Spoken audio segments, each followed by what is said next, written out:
Hi, friend. Hello. Thanks for being here. I'm so happy to be here. You've already had a full day. Yeah, a full day by probably unusual morning show people standards. Okay. Yeah, So we did our show. Okay, but that's not where I want to start. Start from the moment you wake up. What do you do? Well, I was up most of the night on and off because my daughter has a fever, so she was in bed with us. Okay. So, like feeling her back and waking up my husband to get her Tylenol because really I couldn't will myself to do it. But the alarm started going off at 4 because I wanted to get up earlier today to prepare a little bit more, but I snoozed until 5. So that didn't happen. But I left for work at 5:30. You get to work. I did the voiceover for a piece that I had on CBS Mornings at 7:30, the first 2 hours of the show. And then I got ready for CBS Mornings Plus, which airs from 9 to 10. Reading research, reading the paper, talking to our producers, looking at, the kind of research packet that they prepare for us called the One Sheet that has more information, thinking about the questions I want to ask. You do all that. But it feels like cramming every single morning. It feels like finals in college. I'm just like a little desperate to get it all done. I never get it all done. But then you go out there, they say we're on the air, and you just like let go and let God and have fun. I think it's what I love about it. Like, I think if it did not have that element of racing against the clock, that it would not be nearly as fun as it is.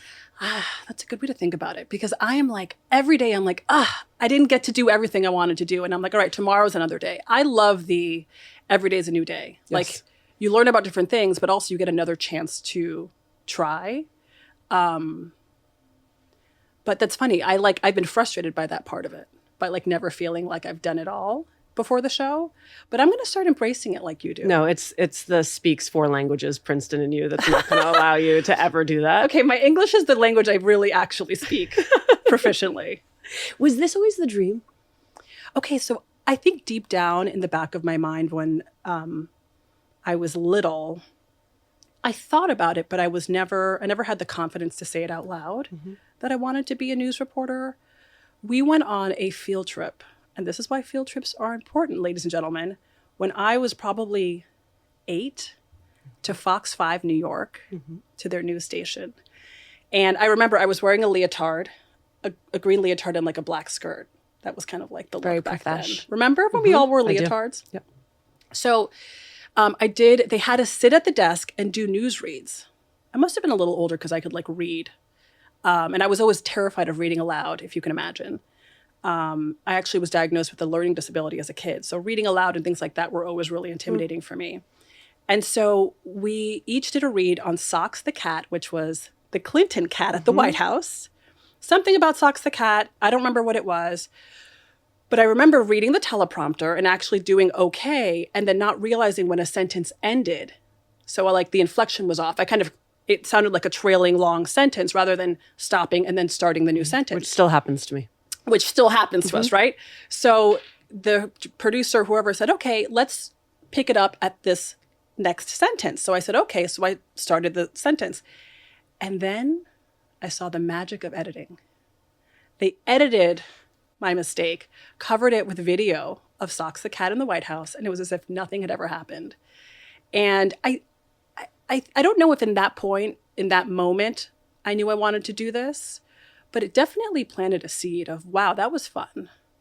And I grew up wanting to be a doctor like my mom, but I also, as I got older and became a teenager, became really interested in just the world and how other people view our country and different cultures and languages, which I studied. And I was always really fortunate. I got to spend summers abroad in different programs and stuff that my mother somehow let me do.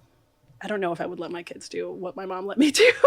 I mean, Dominican immigrant mother allowing you to go on what is essentially an extended sleepover. Oh my God. Right. It's pretty impressive. But like many, the summer after my freshman year in high school, I went to Ecuador. Summer of my sophomore year in high school, I went to Italy and Greece on a school 2-week trip. Summer after junior year, I went to Spain for 5 weeks.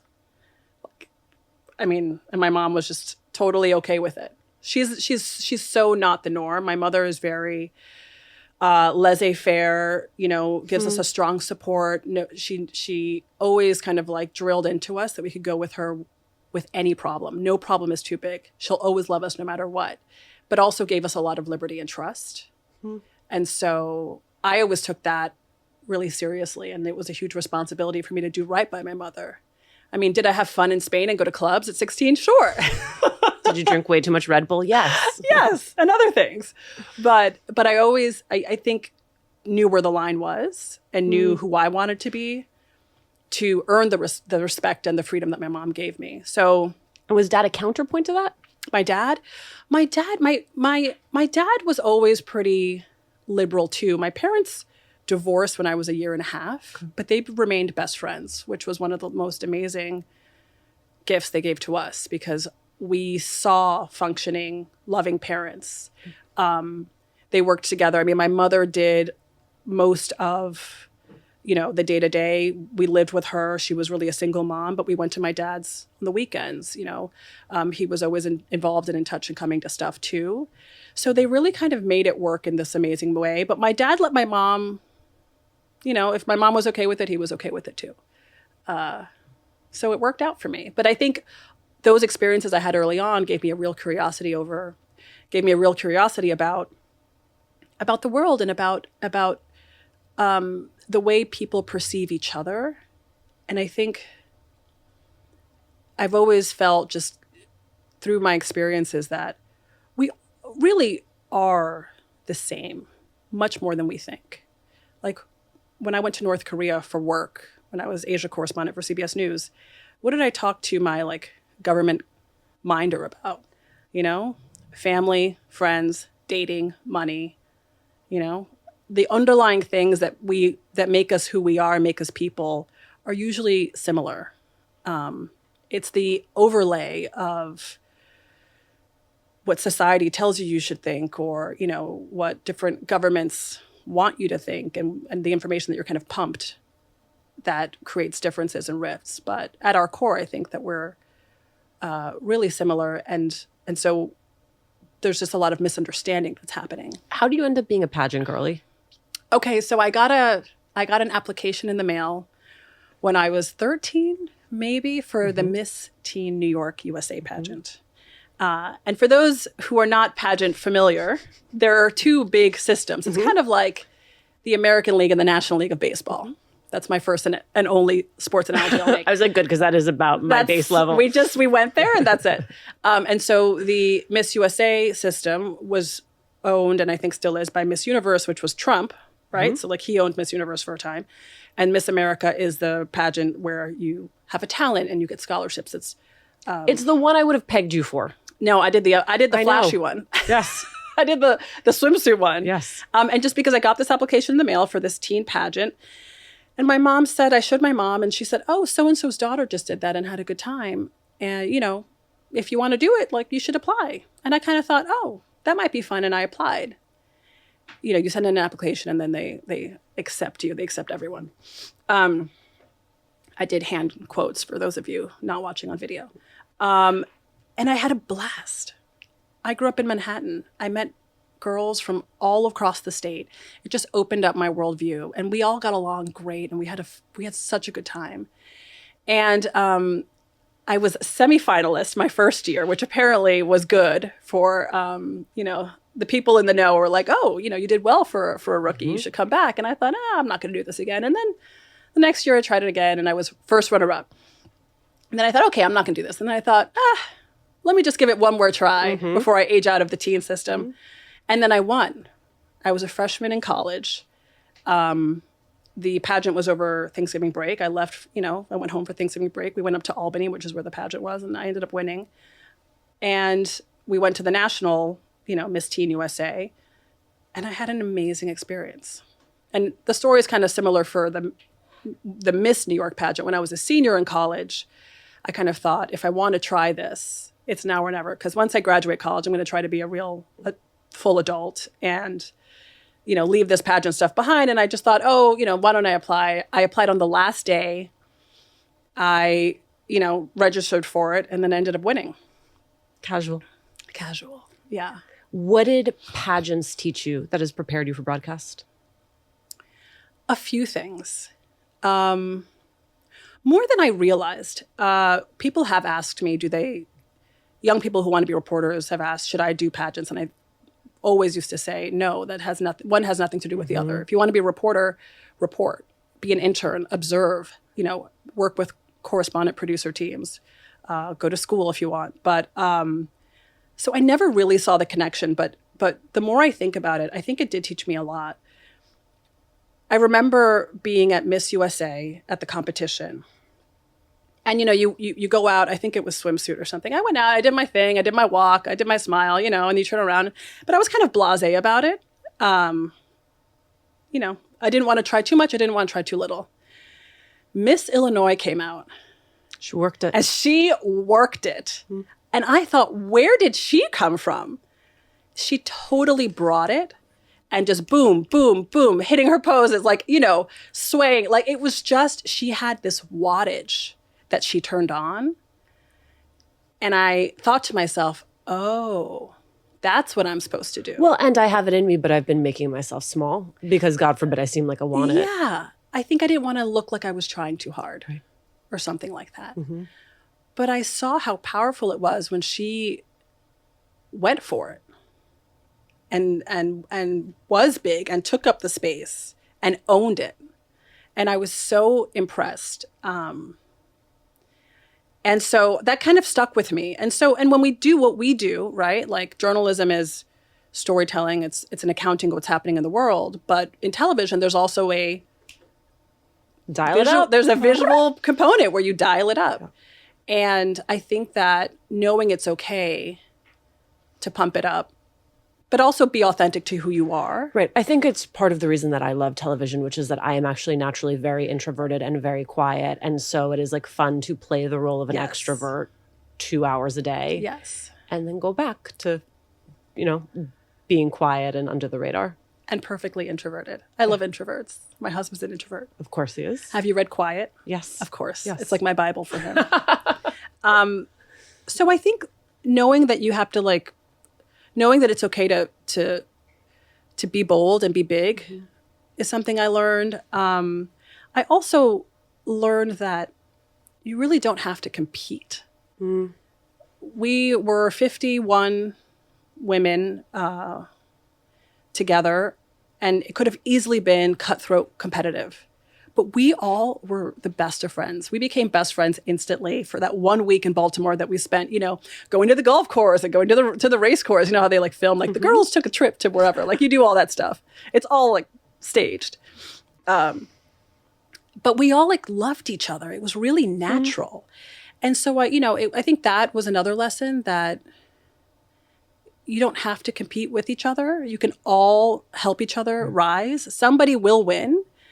But it may be you, may not be you. And, either way, I walked away with amazing friendships and an incredible life experience.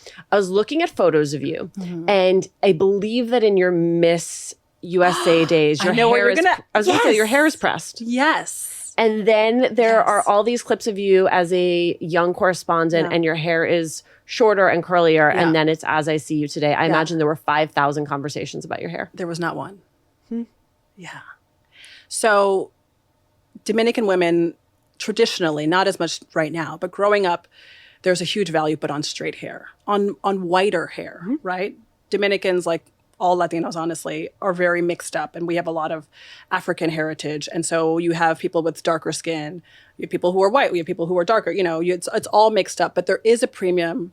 Traditionally, historically, there's been a premium put on kind of the Eurocentric look and straight hair. So Dominicans are very good at straightening hair. They can get hair. What's that? They're the OGs. They're the OGs. If you want your hair straightened, go to a Dominican salon and take some Tylenol before you go, because you might get yanked. So growing up, I would get my hair blow dried. And I honestly didn't know, and relaxed. So growing up, I would get my hair relaxed, so basically permed with chemical straightener, and then blow dried out. And I would go once a week, once every 2 weeks, to the salon to get your hair done. I didn't know really what my natural texture was. when my hair would grow and like the roots would grow in, I could feel the like curl, right? But I didn't know what it looked like all out because like my hair had been relaxed since I was a child. You have a really tight curl. Yeah. Yeah. And, I look at photos of myself as a kid and you kind of can see your hair, but it was always like in pigtails or braids or whatever. And so what was it? I want to say in college, I think I decided to grow it out and no longer. And I think, in college was when I started really kind of embracing my natural hair. I would still blow dry it every once in a while. But if you go to Dominican salons, which I did, they apply so much heat that you then get heat damage, which means the hair can't curl naturally. And so you have these like awkward, like straw texture, straightish pieces in your hair. And it's just not cute. So at some point after college, I just decided to like chop all my hair off, let it grow in naturally. That was a January of, I don't even remember what year, maybe 2010-ish. And I haven't blow dried my hair once since. And for me, everyone, I applaud everyone who has all types of hair and does whatever they want with their hair. But for me, I've really loved having my hair in its natural state. And like natural is also a stretch. Like I got my hair done this morning by an incredibly talented professional, Giselle, who uses a tiny curling iron to like curl the pieces that don't curl well or whatever. But I love the fact that I can be on television and I can represent our industry and our company with natural hair and encourage those who want to have natural hair themselves to do so, or to have little girls see me on TV. And I've gotten messages from parents who say, my daughter saw you on TV with your natural hair speaking Mandarin, and she just like, her eyes were so wide she couldn't believe it. Like little things like that mean so much.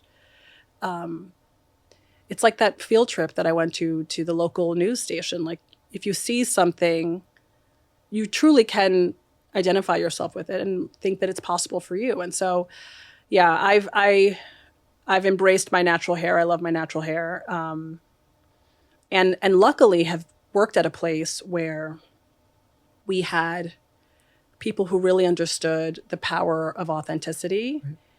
And at CBS News, my mentor, Ingrid Cyprian Matthews, is a Dominican woman, right, who always, she never once mentioned my hair. You just know there are lots of other Black women in the industry who've talked about their hair, had meetings about their hair. There are, especially, I don't know how much I've worked at two places in news. Channel 1 News, right, which is the news program broadcast in schools that no longer exists, but was an amazing place to work, and CBS News. In a lot of other newsrooms, especially in local news, I don't know about now, but back in the day, your look was really something that was discussed with your boss, with your editorial news director boss. I never worked in local news, so I never had those experiences, but I have a lot of friends who have, and who have been told, wear your hair this way, wear your hair that way. So, I'm just happy that I live in a time where I don't feel that pressure and can just try to be as authentic as I can. I was looking at your body of work, and among the things that stand out to me is the month that you spent in Parkland after the school shooting there. Yeah. And those stories are among the hardest stories that we are ever assigned, because you are going to be witness to tragedy. You're trying to make sense of it when it makes no sense. And to be given that much time is a rarity. Very often we are sort of parachuted in and parachuted out. Tell me about landing in Florida, sort of how you were thinking about the story, how you were feeling about the story, and what being able to spend a month there, how it changed the nature of the experience and how you told the story. Yeah. Parkland was one of the defining moments of my professional life. It was one of those situations where you're parachuted in. My colleague and beloved producer, Hannah Fraser Champong, and I were sent from Chicago. And somehow, you go from being set up with your crew across the street from the school, trying to parse together what happened, right, in your first report, and you're grasping at straws, and you're trying to report along the way, talk to students as they're walking by. And precision has never mattered more, and you're dealing with people who are in trauma. Correct. And you need to be sensitive. That first report, you're kind of still shell-shocked and trying to deliver whatever there is to deliver, and there's not much. And somehow over the course of the first week, of the first 2 weeks, 3 weeks, until we were there really for 4 weeks. I would come home on the weekend sometimes. But you develop relationships. You get to know students. They started to trust us. We had this incredible team of producers on this story.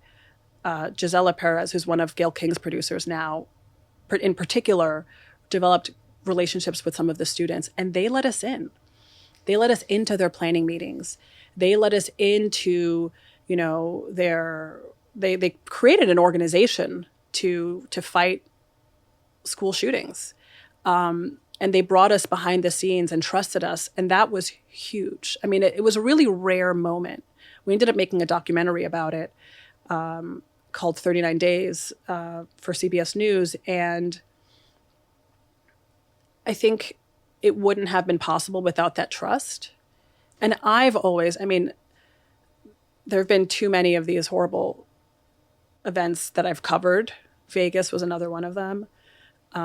Sandy Hook was like one of my first assignments at CBS News. And I honestly, I try to lead with heart, and I try to be enormously delicate. But you there's so much pain, and people are so raw, and these are their kids. These are their kids. Like I struggle with keeping it together myself, because you're talking to someone who's literally having the worst thing that could ever happen to them happen to them. And so I try to lead with as much heart as possible, and I try to let the other person also lead the way. If I'm interviewing a parent, see what they want to share, leave it up to them, let them kind of guide you. But nothing prepares you for that. And you really just want to do the best you can by these people who are hurting so much, and the community is hurting so much. And that we get to leave and they have to stay. And we leave and they stay. And every once in a while you see things like, you see them pop up in the future at a hearing or at some kind of advocacy event, and you're like, oh, I remember that person, they're still carrying this enormous gaping hole. Yeah. And I think a lot about how we meet them in the after portion of their lives, and I will never know who they were before tragedy struck. So you go from covering that, and then pretty shortly after you're covering the COVID pandemic, which is tragedy of a different variety. Did you know going into it that this was going to be what it was? God, I don't know. I think we all knew, but we didn't know. I remember that March 9th, March 14th, or whenever it was, that a pandemic was declared in the country, and then everything just stopped. And this was before we had kids. So it was this weird new reality where both my husband and I were home a lot.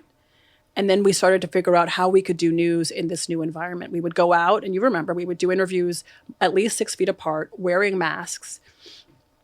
And now when I look back, I see a pattern. I did a lot of stories about Latinos in Chicago. I was based in Chicago at the time. The Black community in Chicago, people in Chicago who didn't have the same access to healthcare and how they were faring, in poor zip codes and how they were faring, and the difference in COVID cases and death rates in different zip codes, which were stark.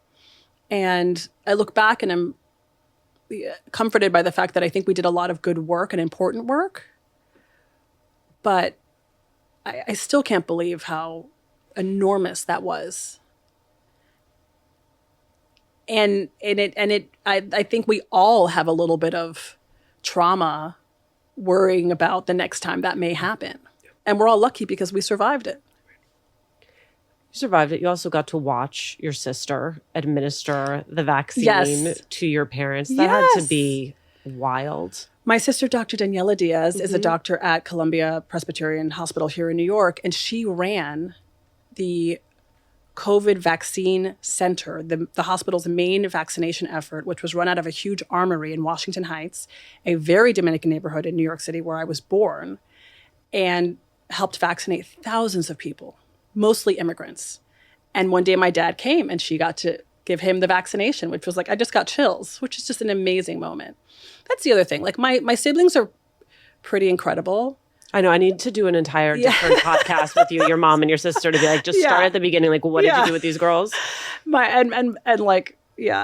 all, but everybody keeps each other in check. And my brother also is a big lawyer, civil rights attorney, but, does he have a wife? He does have a wife, a beautiful, wonderful wife who's a law professor, if you could believe it. We're just at that age where every girlfriend I have is like, if you meet a man with a job, please get his name and number. You're an amazing friend because that's the friend you want to have. When I was single, the friends who were actually trying to help me, it meant so much to me because you're out there alone, slogging through the dating world, and it is ugly. No, and instead you ended up relying on your sibling.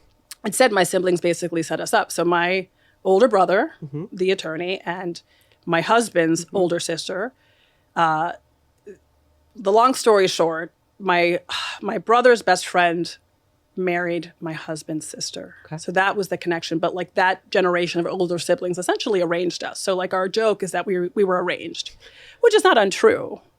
And I love it. I mean, because I didn't have the worry of like, is this guy a serial killer? He comes, endorsed by people I trust. So it worked out. The timing, though, gets challenging because you meet in Chicago. Yes. He's in an intense part of his medical training. Correct. And you get assigned to Beijing because, of course. Yes.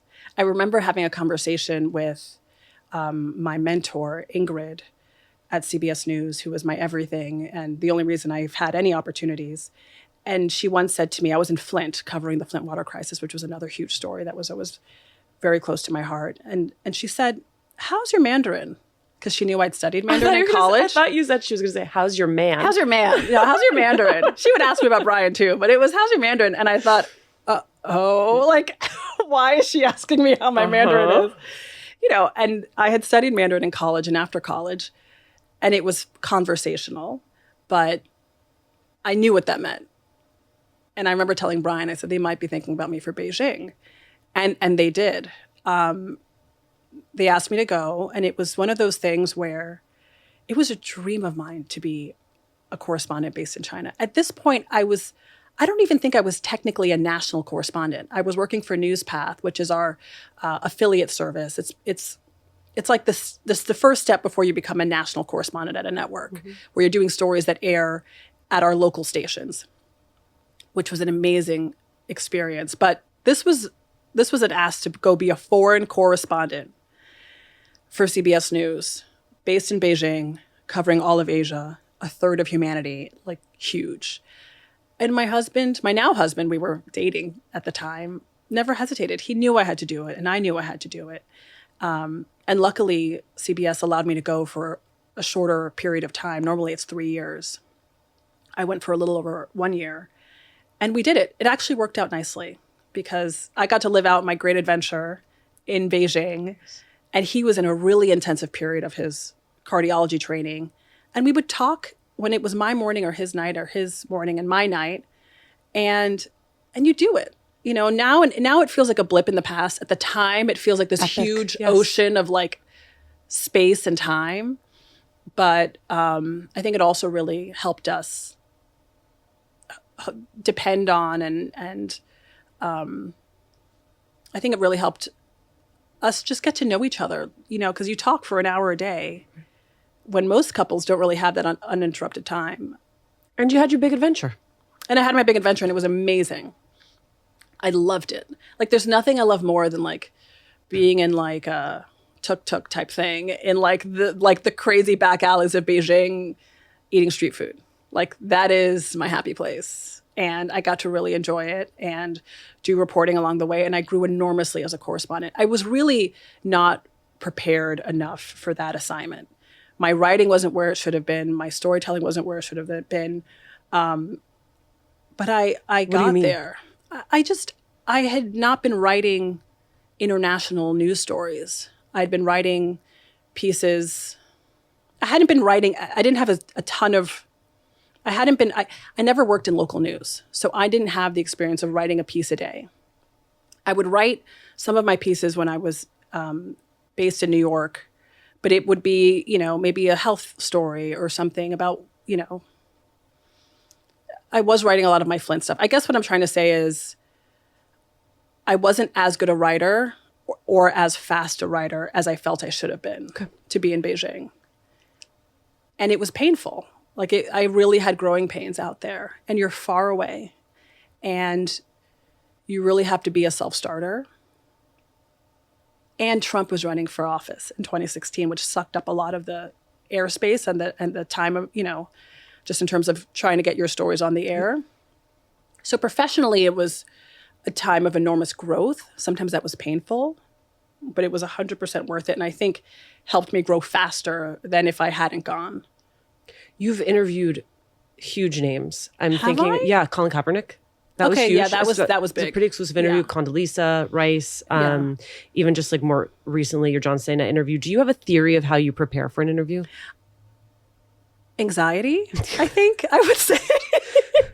Paralyzing anxiety. I really. Can you just show the audience that you've brought notes for being interviewed? So I have notes. Of course, it's pain. Honestly, once we're in it and I feel like it's going well, I kind of can loosen up a bit.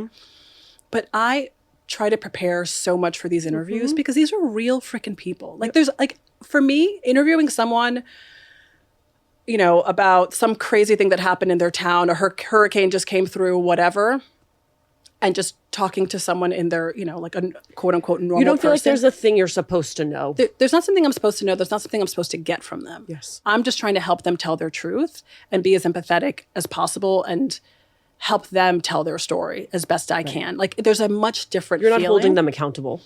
It's not holding them accountable, which is important. It's also not talking to a high-profile person who's done this a million times and has things they like and they don't like and and might, shut down if you go the wrong way. But you also need to ask the tough questions. But I study people like Gail. I mean, she can ask anyone anything, but she does it in her unique, open-hearted way. And so steady. But so there's so much grace in the way she asks her questions and the tough questions. And so people will never appear from my vantage point. They don't shut down. They want to rise to the occasion of answering her question. They want to help her understand whatever the issue is. So when I interview, kind of big names, it's not easy for me. I really try to prepare. I really try to be thoughtful about the way I phrase questions. And then you try to throw it all away, even though I don't, because I'll have my notes. But then you try to just have a regular conversation, because nothing is worse than looking down at the next question. And, there's a magic that happens when suddenly the preparation falls aside, the questions and the orders fall away, and you can just have a real conversation with someone. And that's what you try to get to. But yeah, those big interviews are not my bread and butter. I always love doing them when they're over. I know the lead up to it, though. But the lead up is tough. It's funny because I spent years in Miami sort of under the tutelage of Jorge Ramos. And Jorge's theory of the case is you start with the hardest question. Really? You start with the hardest question, and you are just going to be okay if the person gets up and walks away. Yeah. And you'll never interview them again. And the sort of answer is baked into what has happened. You have to be comfortable being uncomfortable, for sure. I think the difference is that Jorge, for the bulk of his career, had an audience that was truly his, and that would come and continue to come. And that meant that people would continue to sit down with him, because if you wanted to reach that audience, he was one of the only people you could reach them through. Right. And media has changed so much that there are very few media personalities, journalists who have that type of power and that type of leverage. And I think a lot about where you put the hardest question in the arc of an interview. What I try to do when we have interviews that have to be where you have to put people's feet to the fire. I mean, that's what we're here for. Like, it's not all fun and games. I think you want to lay out the landscape of what we're talking about. I like to build to that. Me too, but I wonder how much of that is female.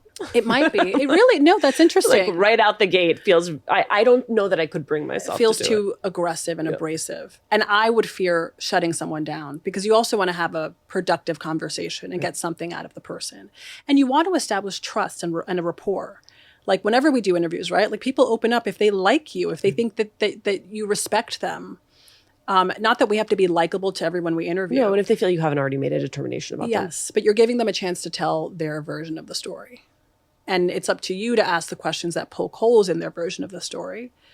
But I think respect is paramount. Scott Pelley is another example. Scott Pelley does some of the toughest interviews, but in such a respectful, pointed, clear way that you can see the person wants to rise to the occasion and explain themselves. These are my your heroes. These are my heroes. Did you grow up watching Spanish news TV or English news TV? We grew up. My mom would watch the News Hour on PBS, and she would try to force us to watch it, but it was an hour long, so we didn't really, watch it much with her. But it was always on TV, and so I think that did kind of. It created a certain value system in my house.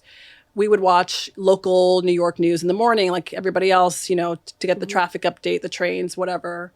And then Saturdays, especially if we were at my aunt's house or my grandmother was around, it was Sábado Gigante with Don Francisco, which all Latinas and Latinos of our age will know. If I'm with my grandmother, there's news blaring at the highest decibel possible in Spanish for sure. She's probably watching it right now in DR in her house. But yes, news was always around, but we weren't, it was always kind of in the background. It was always in the air, but it wasn't appointment television for me personally. What's the most Dominican thing about you? I love merengue and salsa. I love dancing. I have a white non-Hispanic mother who's convinced she was Dominican in her last life. And it's because she loves bachata. Like she will be She loves bachata? Yes. And old school. Like you put on Aventura and she's like, no, this is not what I'm talking about. She's like the original Anthony Ramos. Yes. Wow. Okay. I love your mother even more. Yeah. That's amazing. Okay. The merengue is perfect. Do you remember the first time that you and I met in person? So I was trying to think about this. I think it was after some event at NAHJ. Correct. And then we took an escalator ride. Yes, and dove right in, exchanged phone numbers. And by the time we stepped off the escalator, I was like, oh, that's my lifelong friend. Because I caught you when you had already had your first child. And so the reason I was raw. You were raw, but because I said to you, it's like, your daughter's so beautiful. I love watching you. You're so talented. Your daughter's so beautiful. And you said to me, when do I have my second kid? Oh, is that what I said? Yeah. Because it is, if you are type A and you are personally ambitious and professionally ambitious, then you know that you are running timelines against each other. And I had already had my second kid. And I have to tell you, the number of times this comes up with female journalists, it's all the time. Yeah.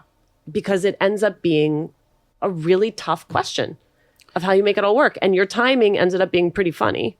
What was my timing? Your timing is you have a second kid and then all of a sudden you get offered the job in New York. Oh, yeah. That was crazy. But of course. No, not but of course. Now that you say it that way, that was very lucky, actually. So it's a thing. We're kind of in this moment. I'm 40. You are this, it's like now or never. You want to give your everything to your dream. How lucky are we to be able to pursue our dreams, right? Truly. And you want to have a family also. And like having a family means taking a large chunk of time away from work where you are no longer visible. In a profession where being visible matters. In a profession where being visible matters. To do something very important, take care of your baby. But it takes you out for a while. Thank God, right? Like we have that privilege. But it is something you think about, you know, like if we were to have a third, when would that be? I want this new show to do really well and be established before I disappear. We'll talk about that when we're not. Yeah. Thoughts on I'm like, I don't know. I'm like, you're not going to. That's my answer to you. You live in New York City now, babe. Girl, school. They're not even in kindergarten. It's crazy. No. I guess what I'm driving at is this, which is I remember 20 years ago when I would see women who had jobs like yours, husband, 2 babies, and I would think to myself, she has it all together. And what I now realize, at least when I'm able to step outside of myself and look at myself from the outside, is I'm so much in progress. Mm-hmm. Like I am only a part of the way towards having things figured out. And things that I thought I had figured out, I now have to revisit. So I wonder if 40 looks for you the way you thought it would look. Well, first of all, 40 when I was younger, it looked older. Wouldn't say old, but like now I'm 40 and I feel like I'm so young and fun. But I love how you said in progress. I think I like to say in transition. Things feel very much still in transition. Like we still have boxes in our house. That makes me feel so much better. We moved in September. We moved. We spent 1 year in DC for my husband's job last year. We had boxes for the entire year in corners of our house. It feels very chaotic at home. Not in a like worrisome way, but like we have a 3-year-old daughter, a 1-year-old son who is like a sumo wrestler, of course, giant ball of a baby who is gorgeous. He doesn't walk yet, so he needs to be carried everywhere, but he doesn't want to be carried. So you're constantly wrestling with this like 30-pound gorgeous baby. My kids don't sleep well. My daughter was in our bed last night. It's kind of crazy. And from like 5 o'clock to 11 p.m. when I might be army crawling out of my daughter's room, my kids' room, they share a room, I faceplant. And I'm cranky. And I'm tired. And I'm worried that I haven't prepared enough for the next day. And it's the only quality time you'll get with your husband all day. Oh, yeah. No, that my husband is like, do you want to watch a show? And I'm like,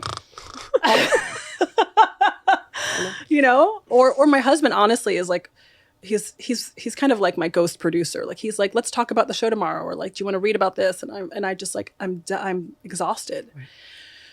So I don't know. When we were kind of coming up, there was this idea that like, there's work-life balance or like you're supposed to lean in or blah, blah, blah. Like, I don't know what there is or what there isn't. It's just all kind of a disorienting existence. And I try to just give 100% wherever I am. If I'm at work, I try to give my all at work. If I'm home, I try to give all at home and embrace the chaos. But it doesn't feel structured or there's no rhythm. It feels very much like we're just flying by the seat of our pants. Well, you're still just literally in the shit. Like until you get your second kid out of diapers, you were just in it. Or my first. Would I see that? We're like potty training, whatever. At some point, she won't have a diaper. But we'll just let that figure itself out. I am now ahead of you. I have an 8-year-old and a 5-year-old, and it is They're so big. That is a different life than 1 and 3. I just want you to know that there are nights I pull myself out of bed with the 5-year-old who insists on falling asleep with me, so I'm not fully out of that yet. But she does sleep in her own bed. Yes. And I wearily go downstairs, and I sometimes, once in a blue moon, watch a television show. No, you don't. I do. Do you do it with wine? The wine makes me really sleepy, so I have to choose. Okay. So yes, I sometimes do it with wine, but then then I'm asleep 15 minutes later. Yeah. But yeah, there's light there. I believe there is. And but what boggles my mind is like, how did my mom do it? My mom was a single mom. My dad was around and helped, but really raised us primarily with 3 kids, a big job as a big doctor in New York. And I have no idea. Like, did she just not care? Did she not obsess as much as I do about the details that I obsess over with my kids? Probably not. I feel like 80s moms they just didn't. Yeah. maybe it was really hard and she just maybe like your daughter's looking at you thinking it all looks pretty easy and I don't know. effortless. I think my mom has amnesia. She's like, oh, it was great. Oh no, that's I true. just That's loved true. you. My mom told me she birthed me with no drugs, and then like later was like layering, and she's like, they just gave me this and that, and I was like, you are not a reliable and this big narrator. needle. Yes. It's like, how did your mom frame for you your Blackness and your Latinidad? Oh my God, this is like crucial. So growing up in New York, I was born in Washington Heights. We lived all around. We lived a lot in like lower Manhattan, Upper East Side type area, but like in a very Dominican family. And when you are Dominican, you are born to love being Dominican. And right? Am I right? I mean, what's not to love?